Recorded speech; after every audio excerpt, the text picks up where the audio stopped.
presented by Alkar Films.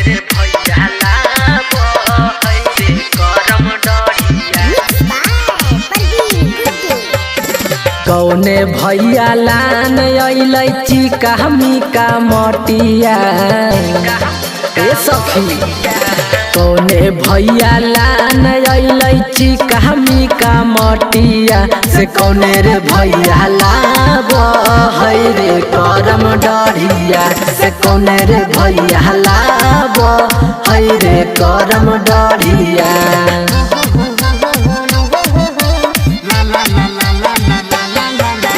Sandeep भैया लहान अइलै चिका मिका मटिया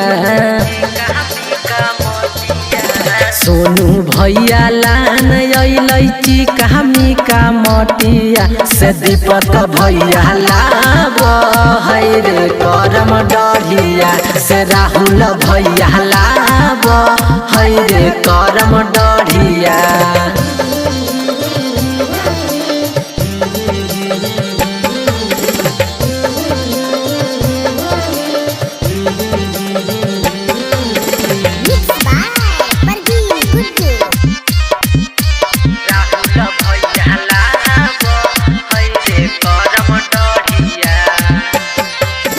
कौने बहिन बनवे गौरा शिव के मूरतिया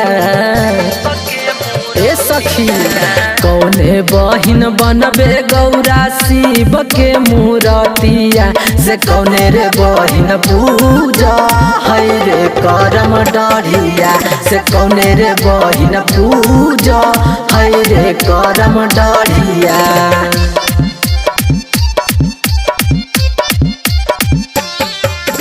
जुलिया बहिन बनबे गौरा शिव के मूरतिया ए सखी सुन नेहवा बहिन बनबे गौरा शिव के मूरतिया से पूजवा बहिन पूजा है रे करम डरिया से रनिया बहिन पूजा है रे करम डरिया।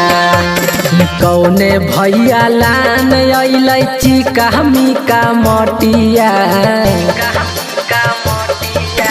कौने भैया लान अइलै चिका मिका मटिया से कौने रे भैया लाब है रे करम डरिया से कौने रे भैया लाब है रे करम डरिया।